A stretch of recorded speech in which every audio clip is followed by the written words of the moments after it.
الحمد لله الذي نزل الفرقان على عبده ليكون للعالمين نذيرا والصلاة والسلام على من كان داعيا إلى الله بإذنه وسراجا منيرا وعلى آله وصحبه ممن أطاعوه فقد فازوا فوزا عظيما.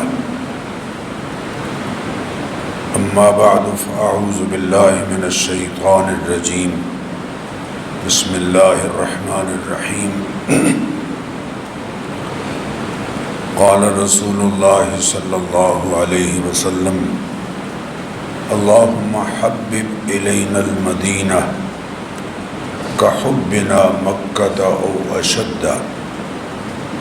اللهم بارك لنا في ساعنا وفي مدنا وصححها لنا. وقال رسول الله صلى الله عليه وسلم: اللهم اجعل بالمدينة ضعفي ما جعلت بمكة من البركة. وعن أنس أن النبي صلى الله عليه وسلم كان إذا قدم من سفر فنظر إلى جدرات المدينة أوزع راحلته وإن كان على دابة حركها من حبها. صدق رسولنا الکریم. محبت سے درود شریف پڑھ لیجئے سب حضرات.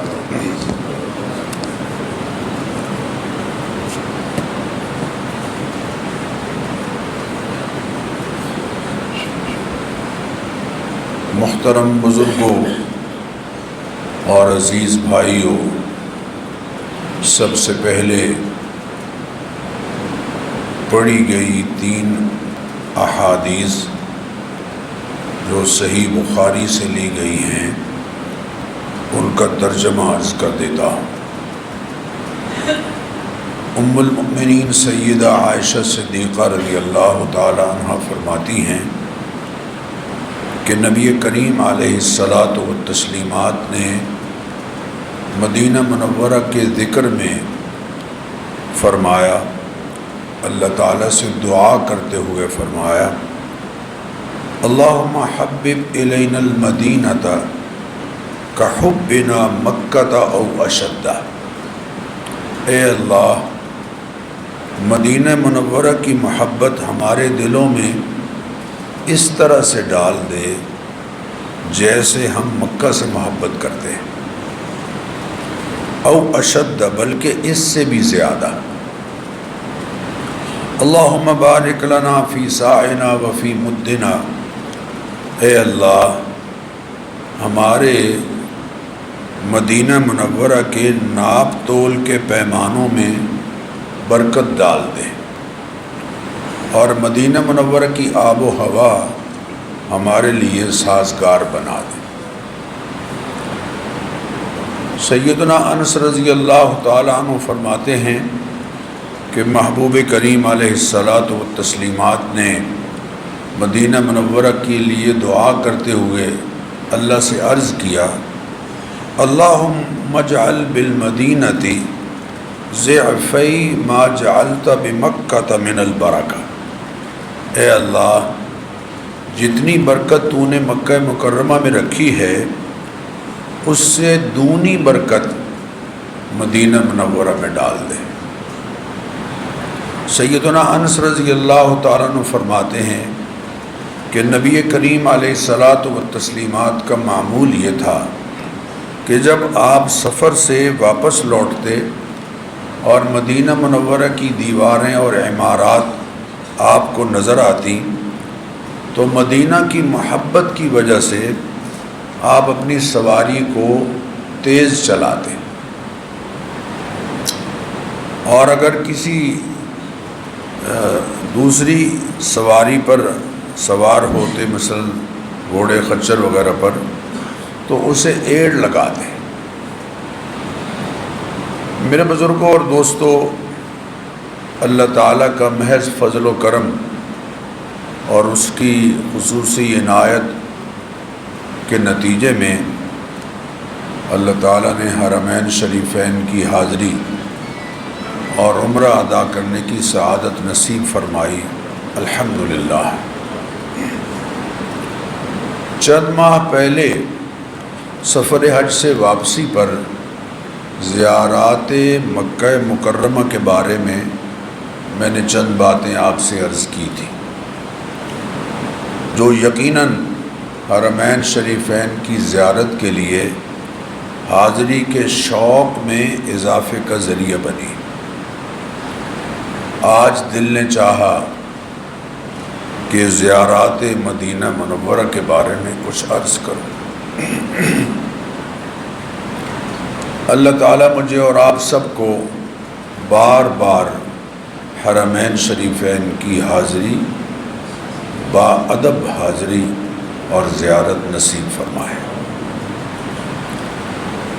میرے بزرگوں اور دوستو، یوں تو شہر مدینہ کا چپا چپا قابل زیارت ہے۔ جس شہر کو اللہ تعالیٰ نے ہجرت نبوی کے لیے خود منتخب فرمایا، اور جو شہر ریاست اسلامیہ کے قیام کے بعد پہلا دارالامارہ یا دارالخلافہ بنا، اور جس شہر کو تا قیامت سید کائنات صلی اللہ تعالی علیہ وسلم کے مسکن جنت الخلد کا شرف حاصل ہے، وہ جگہ کہ جس کے بارے میں شاعر نے کہا، ادب گاہست زیر آسماں از عرش نازک تر، نفس گم کردمی آیت جنید و با یزیدی جا۔ جس شہر کے بارے میں سید کائنات سرور کونین رحمت دارین نے فرمایا، ان الایمان لیعرض الی المدینۃ کما تعرض الحیۃ الی جحرہا، کہ ایمان مدینہ منورہ کی طرف ایسے سمٹے گا جیسے سانپ اپنے بل کی طرف پلٹتا ہے، سمٹتا ہے، پناہ لیتا ہے۔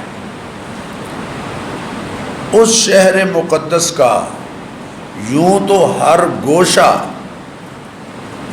قابل زیارت ہے،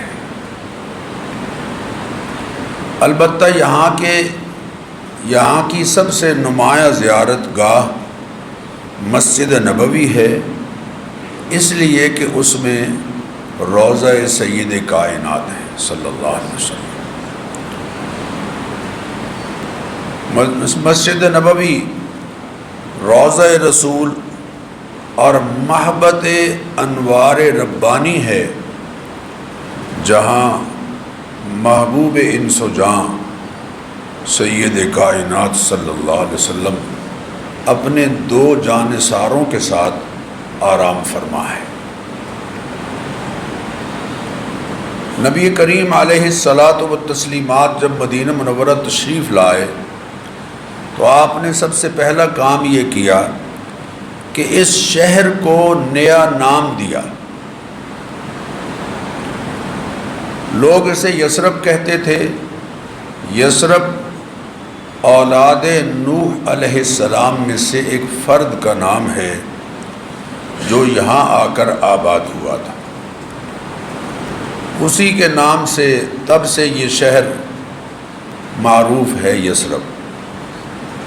لیکن جب نبی کریم علیہ الصلاۃ والتسلیمات رونق افروز ہوئے تو صحیح بخاری میں 1871 صحیح بخاری کی حدیث میں ہے، امرت بقریۃ تأکل القریٰ، کہ اللہ تعالیٰ کی طرف سے مجھے حکم دیا گیا ہے کہ میں ایک ایسی بستی میں آ کر ٹھہروں جو دوسری بستیوں کو اپنے اندر جذب کرے گی۔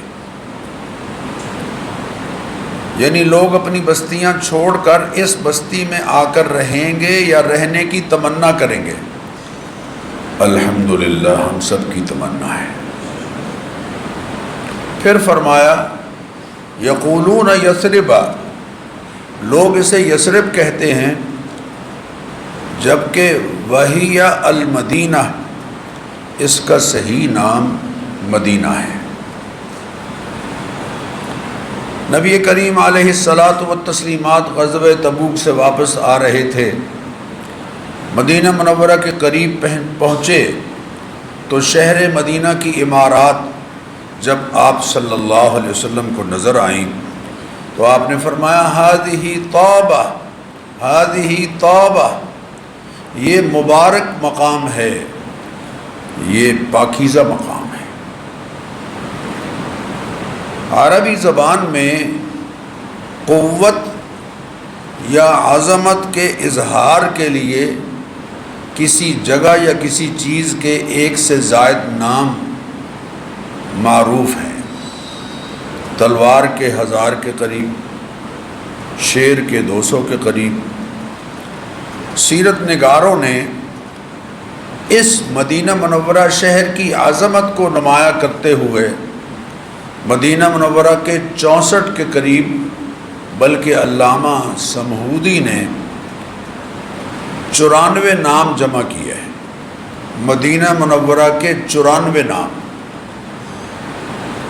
اللہ تعالیٰ جزائے خیر دے اردو کے ایک مصنف مولانا محمد عبد المعبود کو، جنہوں نے تاریخ المدینہ منورہ کتاب لکھی ہے، اس میں یہ سارے نام وجہ تسمیہ کے ساتھ مذکور ہیں۔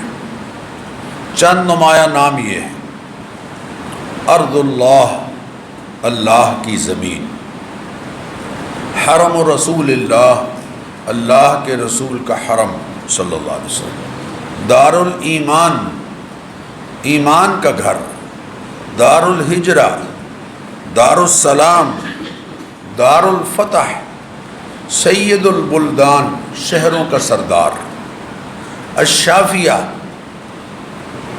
اللہ تعالیٰ کی طرف سے شفا دینے والا، طیبہ، پاکیزہ، قبۃ الاسلام، قبۃ القلب الایمان، قریۃ الانصار، مدخل الصدق، جس کو قرآن نے کہا ہے رب ادخلنی مدخل صدق، المقدسہ، المبارکہ، المحبوبہ۔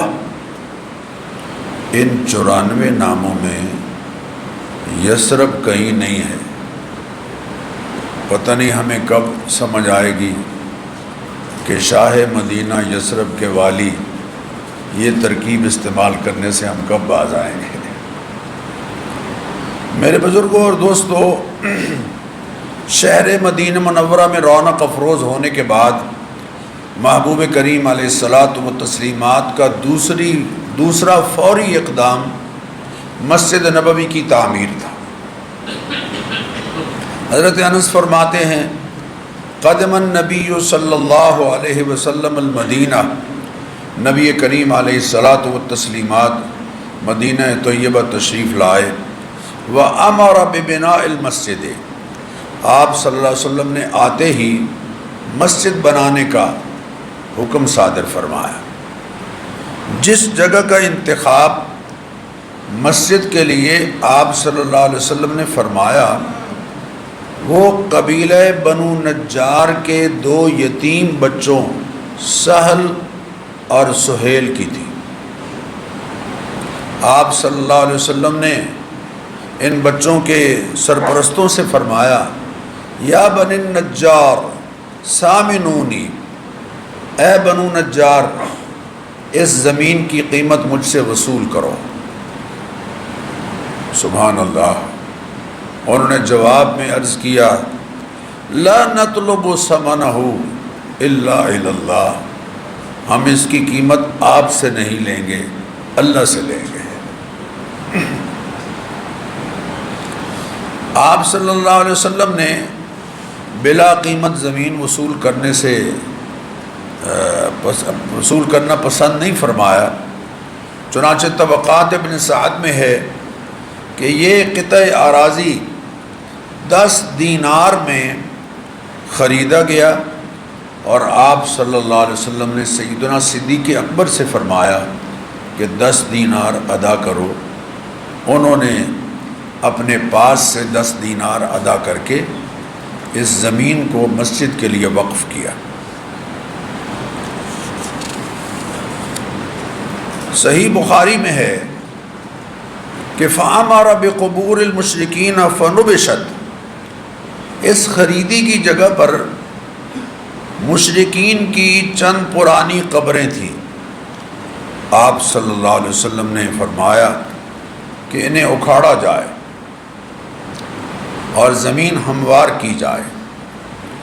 یقینی بات ہے وہ قبریں اکھاڑ کر ان کی ہڈیاں کسی اور جگہ دفن کر دی گئی ہوں گی۔ ثم بالخرب فسویت، پھر گڑھوں کو برابر کرنے کا حکم دیا گیا، زمین ہموار کر دی گئی۔ اور طبقات ابن سعد میں ہے کہ ایک برساتی نالہ بھی یہاں سے گزرتا تھا، اس کو بھی پاٹ دیا گیا۔ وَبِالنَّخْلِ فَقُطِعَ، اور کچھ کھجوروں کے درخت تھے، ان کو کاٹنے کا حکم دیا، وہ کاٹ دیے گئے۔ فَصَفُّ النَّخْلَ قِبْلَةَ الْمَسْجِدِ، تو کھجوروں کے تنوں کو مسجد کے قبلے کی طرف قطار میں گاڑ دیا گیا۔ بڑی دلچسپ بات ہے جو میں آج آپ سے عرض کرنا چاہ رہا ہوں۔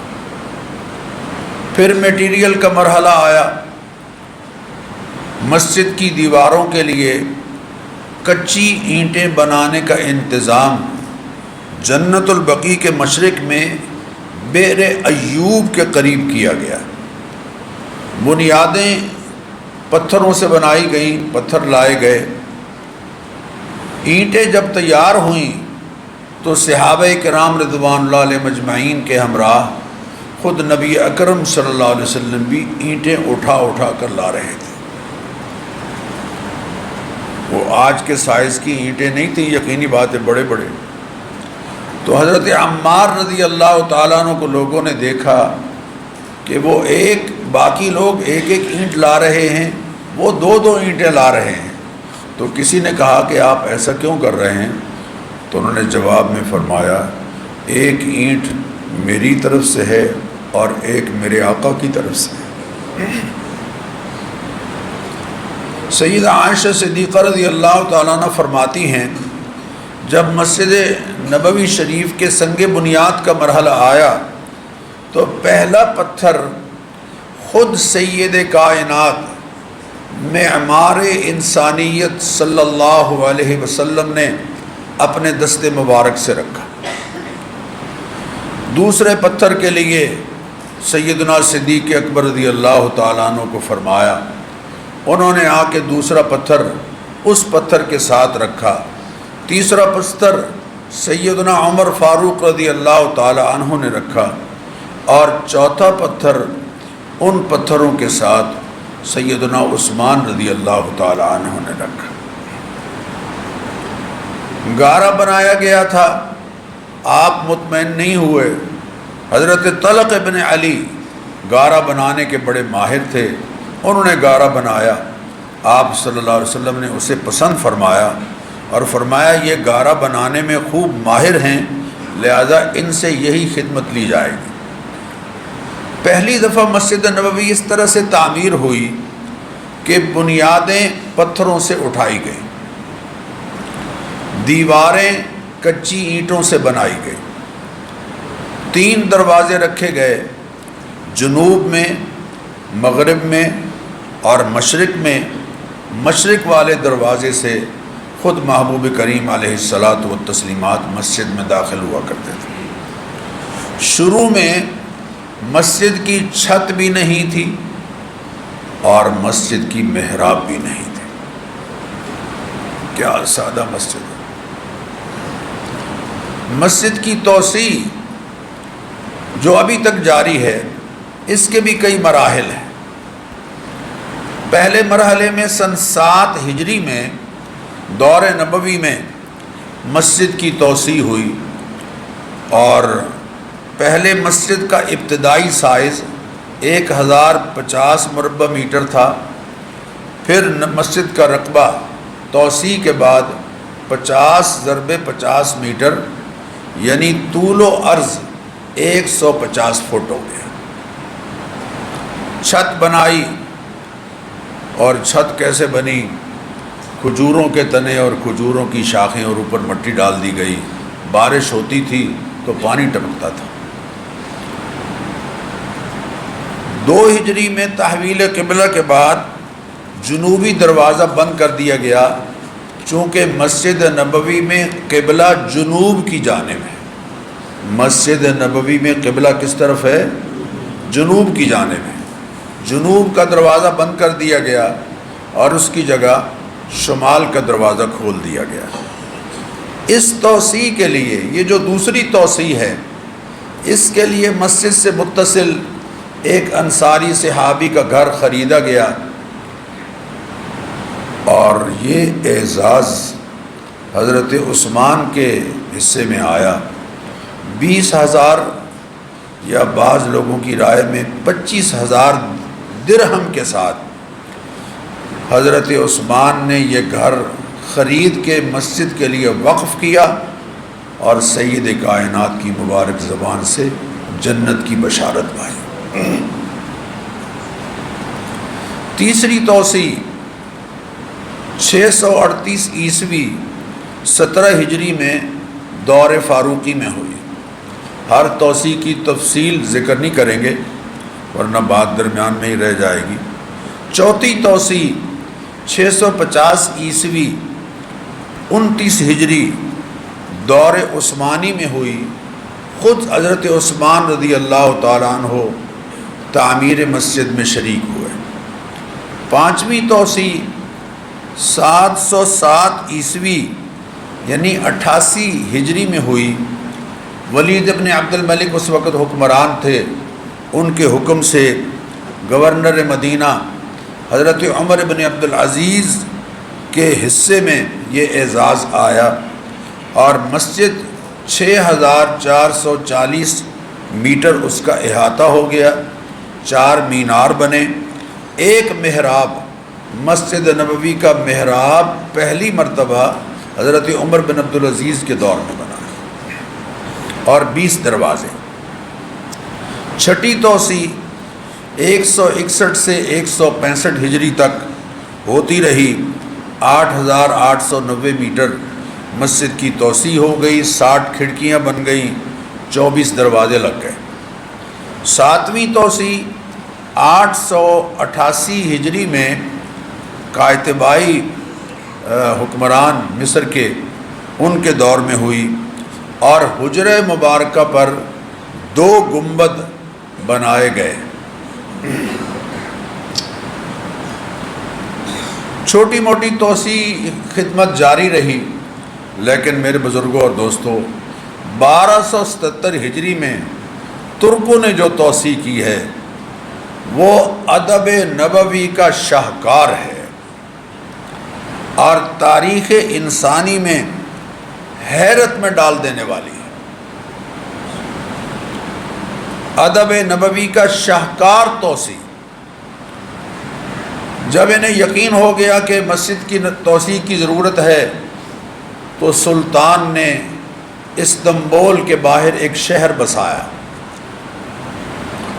اور پورے ملک میں اعلان ہوا کہ عمارت سازی کے ماہرین یہاں آئیں۔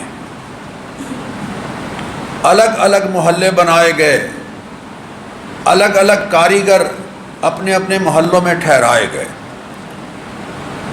پھر حکمران نے آ کر ان سے خطاب کیا کہ اپنے اپنے بچوں میں سے جو ذہین بچہ ہے وہ ہمیں دیں، اور اسے اپنا فن سکھائیں، فن میں ماہر کریں، اور ان بچوں کو حافظ قرآن بنایا گیا، شاہ سواری انہیں سکھائی گئی۔ دنیا کی تاریخ کا یہ جو بے مثال منصوبہ ہے 25 سال تک جاری رہا۔ 25 سال کے بعد 500 ماہرین تیار ہوئے جو حافظ قرآن بھی تھے اور باعمل مسلمان بھی تھے۔ اس دوران پتھروں کی نئی کانیں دریافت کی گئیں، مختلف جنگلوں سے لکڑیاں اکٹھی کی گئیں، سارا سامان پھر مدینہ منورہ پہنچایا گیا، لیکن شہر مدینہ سے باہر ایک بستی بسائی گئی تاکہ کہیں بے ادبی نہ ہو اس شہر کے۔ پھر کام شروع ہوا، ہر شخص باوضو، پابندی ہے کہ قرآن کریم کی تلاوت کر رہا ہو، درود شریف پڑھ رہا ہو۔ حجرہ مبارکہ کو کپڑے سے لپیٹ دیا گیا تاکہ گرد و غبار اندر نہ جائے، اور حال یہ ہے کہ پتھروں کو اپنی جگہ پر ٹھکانے کے لیے پتھروں کو اپنی جگہ پر بٹھانے کے لیے تہ بتہ کپڑے اوپر کپڑے کی تہ رکھ کر لکڑی کے ہتھوڑے سے انہیں چوٹ لگائی جاتی تھی تاکہ آواز بلند نہ ہو۔ اور اگر کوئی پتھر اس میں درستی کی ضرورت ہوتی تو وہاں درستی نہیں ہوتی تھی، واپس بستی میں جاتا تھا وہ پتھر اور وہاں سے درست ہو کے آتا تھا۔ یہ کام 15 سال تک چلتا رہا اور مسجد نبوی کی تعمیر جس کو آج ہم قدیم مسجد کہتے ہیں یہ تیار ہے، اور ماہرین کا خیال ہے کہ 500 سال تک یہ تعمیر مضبوط ہی رہے گی۔ 9ویں توسیع ملک عبدالعزیز کے دور میں ہوئی، اور انہوں نے بھی پتھروں کی تراش کے لیے ذوالحلیفہ میں ایک کارخانہ لگوایا تاکہ مسجد کے قریب بے ادبی نہ ہو۔ 10ویں توسیع شاہ فیصل مرحوم کے دور میں ہوئی، اور 11ویں وسیع تر توسیع 1414 ہجری شاہ فہد کے دور میں ہوئی، 82,000 مربع میٹر۔ یہ سب سے بڑی موجودہ توسیع ہے جس پر قریباً 722 ملین ریال خرچ ہوئے، اور مسجد نبوی کے مینار تعمیر ہوئے، اور میناروں کے اوپر جو چاند ہے، چاند کی بلندی قطر اس کا 6 میٹر ہے اور 4.5 ٹن اس کا وزن ہے۔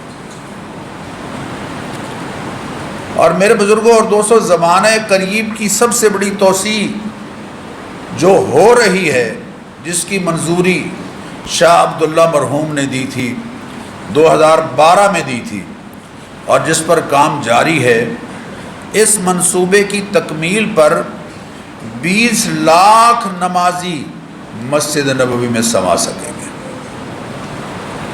اور یہ عمارت 6,64,800 مربع میٹر سے زائد رقبے پر محیط ہوگی، اور یہ توسیعی منصوبہ 2040 میں جا کے مکمل ہوگا۔ مسجد نبوی کے اندر سب سے بڑی زیارت گاہ جس کی وجہ سے مسجد نبوی کو شرف ملا ہے، وہ محبوب کریم علیہ الصلاۃ والتسلیمات کی آرام گاہ ہے، جہاں جنت کے ٹکڑے میں 3 ہستیاں آرام فرما ہے۔ اب ذرا غور کیجئے، یہ جو محبوب کریم علیہ الصلاۃ والتسلیمات کا روضہ اطہر ہے، اس میں پہلی 4 دیواری ام المؤمنین سیدہ عائشہ صدیقہ رضی اللہ تعالی عنہ کے گھر کی ہے، جو کہ سیدنا صدیق اکبر رضی اللہ تعالی عنہ نے حدیث سنائی تھی کہ انبیاء علیہم الصلاۃ والتسلیمات جہاں رحلت فرما ہوتے ہیں وہیں آرام فرما ہوتا ہے، وہیں ان کا مدفن ہوتا ہے۔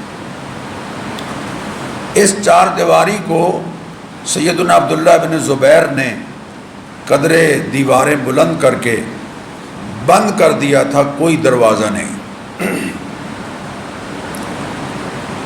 اس کے بعد دیوار ایک جب گر گئی حضرت عمر بن عبدالعزیز کے دور میں، اور مستری نے جب وہ بنیاد کھودی اس طرف کی تو ایک پاؤں ننگا ہو گیا اور پورے شہر میں کوہرام مچ گیا۔ معلوم ہوا یہ حضرت عمر رضی اللہ تعالیٰ عنہ کا پاؤں مبارک ہے۔ تو چنانچہ حضرت عمر بن عبدالعزیز نے 5 کونا ایک دیوار 5 کونا دیوار حجرے مبارک کے گرد بنائی، جس میں کوئی دروازہ نہیں، اور 5 کونا اس لیے بنائی کہ تاکہ چورس اگر ہوئی تو خانہ کعبہ سے مشابہت نہ ہو۔ پھر تیسری دیوار 5 کونا دیوار نور الدین زنگی رحمہ اللہ کے حصے میں آئی، وہ بھی بغیر دروازے کے۔ 91 ہجری میں حضرت عمر بن عبدالعزیز کے دور میں ایک غلام اندر گئے تھے، قبور مبارکہ کو قدرے صاف کیا اور بتایا کہ یہ زمین سے بالکل ہموار ہیں اور تھوڑی سی محبوب کریم علیہ الصلاۃ والتسلیمات کی آرام گاہ قدرے اٹھی ہوئی ہے۔ 881 ہجری میں معروف مورخ علامہ سمہودی یہ اس وقت موجود تھے جب یہ تعمیر ہو رہی تھی دوبارہ، تو ان کو بھی روضہ اطہر کی زیارت نصیب ہوئی۔ لیکن گزشتہ 550 سال میں کوئی آدمی نبی کریم علیہ الصلاۃ والتسلیمات کی قبر مبارک اور شیخین کریمین علیہم الرضوان کی قبور مبارکہ کو نہیں دیکھ سکا۔ جو ہمارے ہاں تصویریں قبور مقدسہ کی پھیلائی گئی ہیں وہ جھوٹی ہیں، ان کی کوئی حیثیت نہیں۔ گنبد خضرا کی بھی اپنی ایک تاریخ ہے، مجھے وقت کا احساس ہے، میں چاہتا ہوں یہ بات آپ کے سامنے آ جائے۔ امام زین الدین المراغی لکھتے ہیں کہ پہلے حجرہ انور پر گنبد نہیں تھا، دور صحابہ میں اور دور تابعین میں نہیں تھا۔ 1279 عیسوی یعنی 678 ہجری میں ملک منصور قلادون الصالحی نے لکڑی کا گنبد بنوایا اور اس پر زرد رنگ لگایا، پیتل کی پتریاں لگا کے زرد رنگ لگایا۔ تو پہلا رنگ گنبد کا زرد رنگ کا تھا۔ اس کے بعد ملک ناصر حسن نے گنبد کی تجدید اور مرمت کرائی۔ پھر 1363 عیسوی میں یعنی 765 ہجری میں ملک اشرف شعبان ابن حسین ابن محمد کے دور خلافت میں گنبد کی اثر نو تعمیر ہوئی مضبوطی کے ساتھ، لیکن ابھی تک لکڑی کا ہی تھا۔ 1476 عیسوی 881 ہجری میں گنبد کی لکڑی خراب ہوئی تو الشمس ابن الزمن نے دوبارہ اسے درست کروایا۔ 1481 میں یعنی 886 ہجری آگ لگنے سے گنبد بھی جل گیا اور مسجد کو بھی نقصان پہنچا۔ تو چنانچہ وہ جو 5 کونا عمارت تھی نیچے، اس کے ارد گرد ستون بنا کر ان کے اوپر گنبد بنایا گیا۔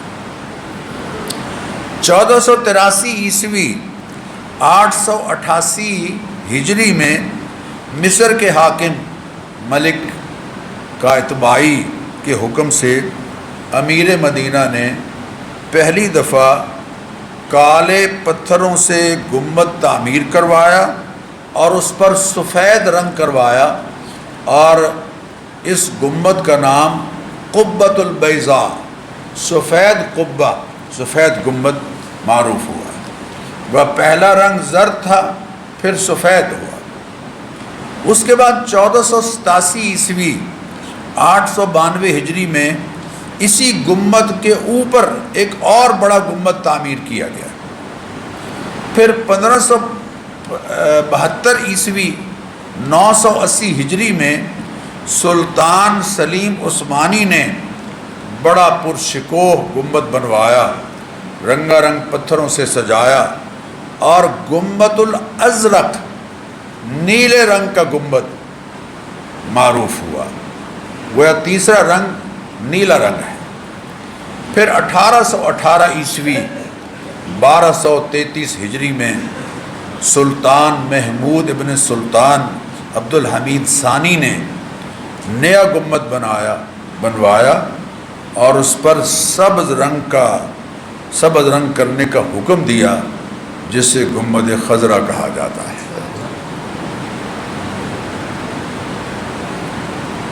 اور یہ آج تک جاری، رنگ وہی جاری ہے۔ وہ جب سرخ سامراج کی بات ہوتی تھی تو کسی نے کہا تھا کہ اور کسی جانب کیوں جائیں اور کسی کو کیوں دیکھیں، ہم پر سایہ گنبد خضرا کل بھی تھا اور آج بھی ہے۔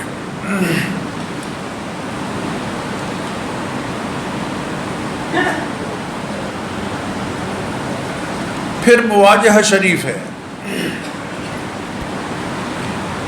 میں تو دکھ سے یہ بات کہہ رہا ہوں کہ مواجہہ شریف کے سامنے آپ یوں سمجھیں کہ گویا آپ بالکل سرکار کے سامنے ہیں، اللہ کے حبیب صلی اللہ علیہ وسلم کے سامنے۔ وہاں اگر آدمی مووی بنا رہا ہو تو وہ کتنی ناسمجھی کر رہا ہے، کس قدر گستاخی کر رہا ہے۔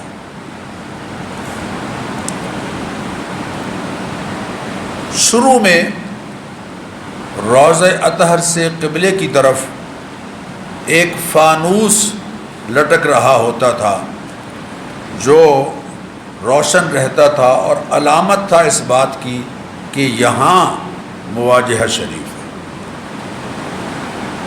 فانوس کو سر کے نیچے رکھو، سامنے دیکھو، سامنے ادب سے نگاہیں جھکاؤ اور سلام عرض کرو۔ پھر چاندی کا ایک بڑا موٹا نمایاں کیل، سر پر قندیل اور سامنے کیل کا چاندی کا بڑا ٹکڑا، وہ نشانی بنا مواجہہ شریف کی۔ پھر جالیوں میں سے درمیانی جالی میں 3 جالیاں ہیں، ان میں سے پہلی جالی میں بھی 2 سوراخ ہیں اور آخر والی جالی میں بھی 2 سوراخ ہیں۔ درمیانی جالی میں 3 سوراخ ہیں، ان میں سے پہلا بڑا سوراخ جو 9 انچ قطر کا ہے تقریباً، وہ مواجہہ شریف۔ اور جب بھی اللہ جانے کا موقع بخشتا ہے تو یہ شعر میں وہاں لکھا ہوا ضرور پڑھتا ہوں: نفس الفداء لقبر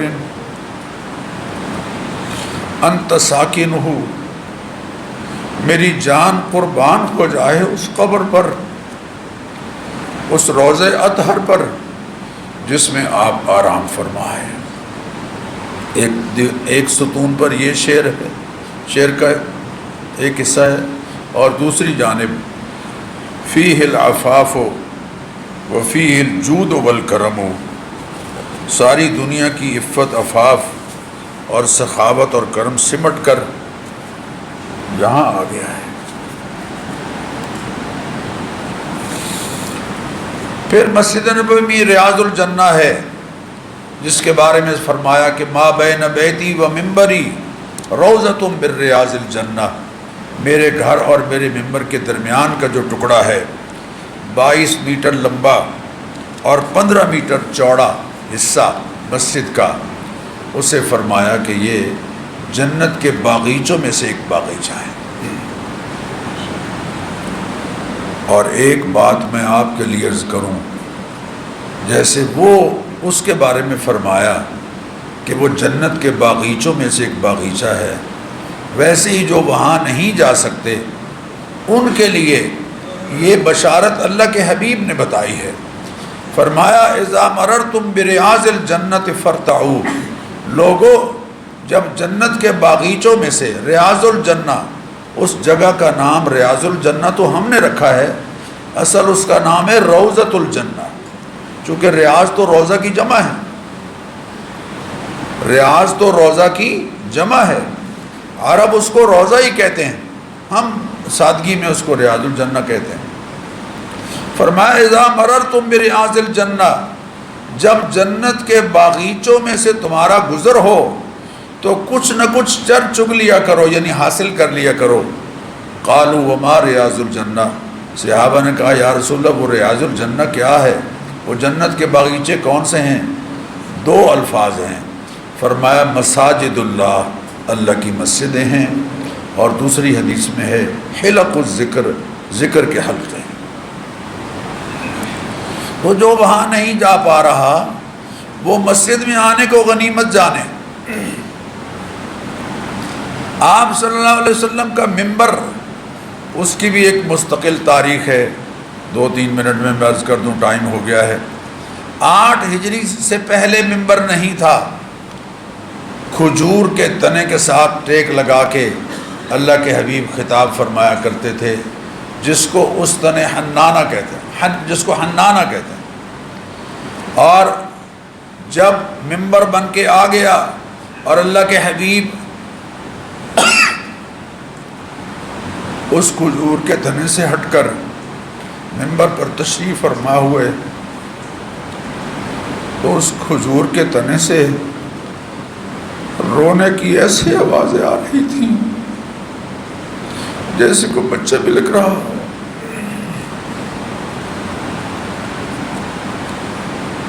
نبی کریم علیہ الصلوۃ والتسلیمات نے اتر کر اسے سینے سے لگایا، اور وہ اس طرح حنانہ ہے، ایک ستون۔ 654 ہجری میں یہ ممبر جو تھا وہ جل گیا۔ 656 میں یمنی حکمران ملک مظفر شمس الدین نے ممبر بنا کے بھیجا۔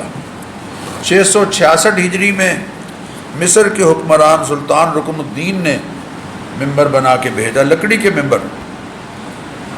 797 ہجری میں مصری سلطان ظاہر برقوق نے ممبر بنا کے بھیجا۔ 822 ہجری میں مصر کے ہی ایک حکمران معید شیخ نے بھیجا، اور 888 میں مصری حکمران اشرف قائتبائی نے بھیجا، اور 999 ہجری میں عثمانی سلطان مراد خان نے ممبر بنوا کے بھیجا۔ آج بھی وہی ممبر نصب ہے، یہ ترکوں کے اعزاز ہے۔ 1403 ہجری میں شاہ فہد نے اس کی تزئین کروائی۔ یہ تو مسجد نبوی کا ہے تذکرہ جو میں نے آپ کے سامنے کیا ہے۔ پھر میں وہ بات دہراؤں کہ مدینہ کا تو چپا چپا قابل زیارت ہے، وہاں کا گوشہ گوشہ قابل زیارت ہے۔ مسجد قباء ہے، مسجد قبلتین ہے، شہدائے احد کی شہادت گاہ ہے، جبل احد ہے 7.5-8 کلومیٹر لمبا اور 3-3.5 کلومیٹر چوڑا، جس کے بارے میں حضور نے فرمایا یہ پہاڑ ہے احد، یہ مجھ سے محبت کرتا ہے اور میں اس سے محبت کرتا ہوں۔ پہاڑ بھی جس سے محبت کرتے ہیں، اگر ہم سچی محبت ان سے نہ کرنے والے ہوں تو پھر ہم تو پتھروں سے بھی بدتر ہوئے۔ الحمدللہ ہمیں سرکار سے محبت ہے، اللہ اپنی محبت کو اطاعت کے دعوے کے دلیل کے ساتھ مضبوط کرنے کی ہمیں توفیق عطا فرمائے۔ وآخر دعوانا الحمدللہ رب العالمین۔